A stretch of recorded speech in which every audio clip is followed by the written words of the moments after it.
नमस्कार दोस्तों, स्वागत है आपका। जब हमने पिछले वीडियो में इन्फ्लेशन को हराने की बात की थी तो हमारे पास जो बेस्ट ऑप्शन सामने आया था वो था इन्वेस्ट इन शेयर मार्केट।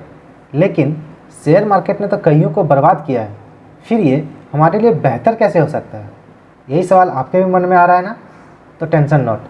आज के इस वीडियो में हम बात करेंगे कि कैसे बिना ज़्यादा रिस्क लिए सेफ्टी के साथ शेयर मार्केट में अपने पैसे को इन्वेस्ट करके हम आसानी से इन्फ्लेशन को बीट कर सकते हैं। तो सबसे पहले समझते हैं कि शेयर मार्केट में लोग अमूमन बर्बाद किस वजह से होते हैं। जैसा कि एक कहावत है कि अगर आपको पता है कि आप कहाँ मरने वाले हो तो सिंपल सी बात है, आप वहाँ जाओ ही मत।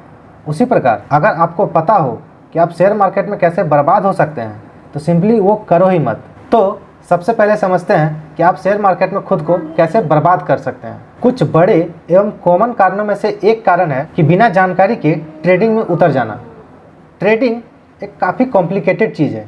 इसके लिए आपको कई तरह की चीज़ों के बारे में जानकारी होनी चाहिए होती है। आपका एक्सपीरियंस, आपका अनुभव, आपका नॉलेज ही आपको ट्रेडिंग में अच्छा रिजल्ट्स देने में मदद करता है।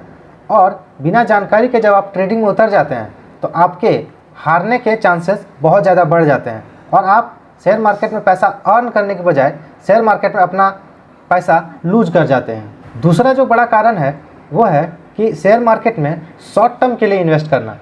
शेयर मार्केट लॉन्ग टर्म में एक अच्छा रिजल्ट देता है, एक अच्छा रिटर्न देता है, इस बात की गारंटी रहती है। लेकिन शॉर्ट टर्म में वो कैसा परफॉर्मेंस देगा इसको कोई प्रिडिक्ट नहीं कर पाया है।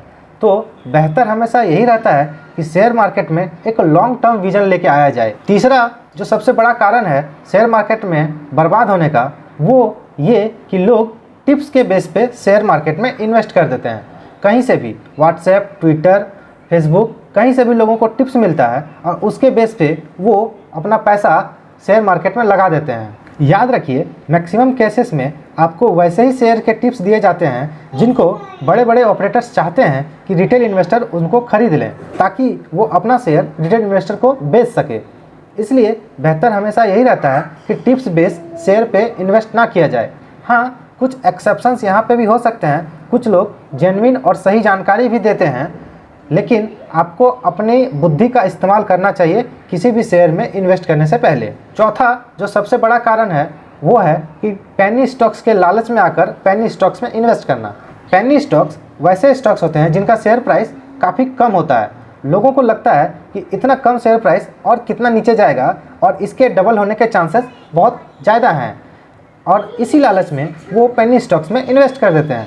जबकि पेनी स्टॉक्स लगभग कचरे स्टॉक्स ही होते हैं। उन स्टॉक्स को कोई खरीदना नहीं चाहता है, इसलिए वो सस्ते रेट पे उपलब्ध हो जाते हैं और रिटेल इन्वेस्टर कम रेट को देख के उसमें फंस जाते हैं और उसको खरीद लेते हैं, और बाद में वो उनके लिए एक ख़राब इन्वेस्टमेंट के तौर पे साबित हो जाती है। पांचवा जो सबसे कॉमन कारण है शेयर मार्केट में बर्बाद होने का वो ये है कि लोग बिना कंपनी के बारे में जाने उस कंपनी में इन्वेस्ट कर देते हैं। याद रखिए, कोई भी शेयर किसी कंपनी को रिप्रेजेंट करता है और उस शेयर की प्राइस कंपनी के परफॉर्मेंस पर निर्भर करती है। अगर कंपनी बढ़िया करेगा तो शेयर भी बढ़िया ही परफॉर्मेंस देगा। लेकिन कई बार लोग सिर्फ शेयर का प्राइस देख के, पी रेशियो देख के, डेट टू इक्विटी रेशियो देख के, इन्हीं सब कुछ चीज़ों को देख करके शेयर में इन्वेस्ट कर देते हैं, जो कि बिल्कुल भी एक सही तरीका नहीं है।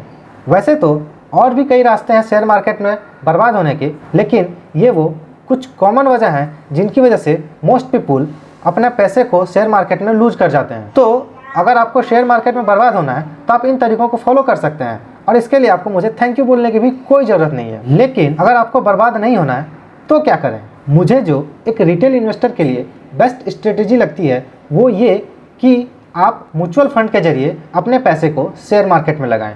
म्यूचुअल फंड में बेसिकली एक फंड मैनेजर होता है जो कई लोगों से पैसे को कलेक्ट करके शेयर मार्केट में इन्वेस्ट करता है। चूँकि फंड मैनेजर इस फील्ड का एक्सपर्ट होता है, इसलिए वो हमसे बेहतर तरीके से कंपनी को एनालाइज कर पाता है और बेहतर कंपनी चुनकर उनमें इन्वेस्ट कर पाता है, और जिस वजह से हम बेहतर रिटर्न हासिल कर पाते हैं, और बदले में वो हमसे कुछ एक्सपेंस रेशियो चार्ज करता है। तो क्या हमें किसी भी म्यूचुअल फंड में इन्वेस्ट कर देना चाहिए?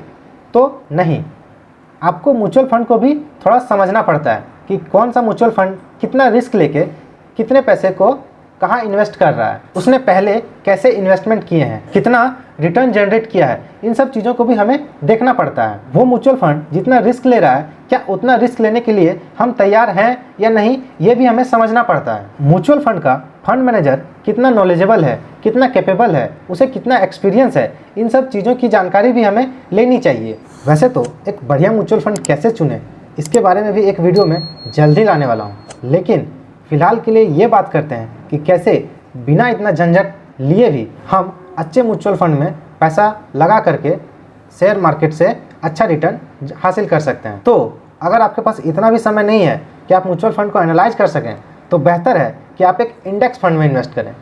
इंडेक्स फंड बेसिकली एक इंडेक्स को रिप्रेजेंट करता है। जैसे इंडिया में 2 बड़े इंडेक्स हैं, सेंसेक्स और निफ्टी। निफ्टी में बेसिकली 50 और सेंसेक्स में 30 कंपनियां हैं। इन्हें आप देश की सबसे बड़ी कंपनियां कह सकते हैं। कुछ म्यूचुअल फंड अपना दिमाग ना लगाकर इन इंडेक्स में जो कंपनियां जिस अनुपात में होती हैं, उन्हीं कंपनियों में उसी अनुपात में अपना पैसा इन्वेस्ट कर देती है। इन्हीं म्यूचुअल फंड को इंडेक्स फंड कहा जाता है। हिस्टोरिकली देखा जाए तो इन इंडेक्स फंड ने शुरू से लेकर आज तक सालाना 12% की दर से रिटर्न दिया है।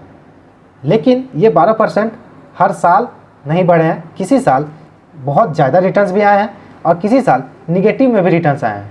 इसलिए अगर आपका इन्वेस्टमेंट हॉरिजन एक लंबा समय के लिए है, यानी कि 5 साल, 10 साल या उससे भी ज़्यादा समय के लिए है, तो ही आपको इन फंड्स में इन्वेस्ट करना चाहिए। जब आप एक लंबे समय के लिए इन्वेस्ट करते हैं तो आपके पैसे को भी इसी रेट में बढ़ने की संभावना बहुत बढ़ जाती है। इसीलिए एक रिटेल इन्वेस्टर के लिए इंडेक्स फंड में इन्वेस्ट करना एक सबसे बेस्ट ऑप्शंस में से एक है। इंडेक्स फंड के जरिए आप बिना ज़्यादा रिस्क लिए आसानी से महंगाई से कहीं ज़्यादा का रिटर्न हासिल कर सकते हैं। इसलिए इंडेक्स फंड में इन्वेस्ट करना रिटेल इन्वेस्टर के लिए हो जाती है सबसे बेस्ट स्ट्रेटेजी। लेकिन शेयर मार्केट में रिस्क होता है, इसलिए एक स्टैंडर्ड वार्निंग्स को हमेशा दिमाग में रखना चाहिए कि mutual fund investments are subject to market risk. Please read all scheme related document carefully. आज के वीडियो में इतना ही। आशा है जो मैं समझाना चाहता था वो आप समझ गए होंगे, और अगर इसके रिलेटेड आपके मन में कोई सवाल है तो बेझिझक आप कमेंट सेक्शन में से पूछ सकते हैं। अगर आपको वीडियो अच्छा लगा है तो इस वीडियो को लाइक करें, अपने फ्रेंड्स एंड फैमिली के साथ शेयर करें, और मुझे सपोर्ट और प्यार देने के लिए और ऐसे ही वीडियो देखते रहने के लिए इस चैनल को सब्सक्राइब कर लें और नोटिफिकेशन आइकन को ऑन कर दें। वीडियो देखने के लिए और ढेर सारा प्यार देने के लिए बहुत बहुत धन्यवाद। भगवान आपको ढेर सारी सफलताएं और खुशियां दें।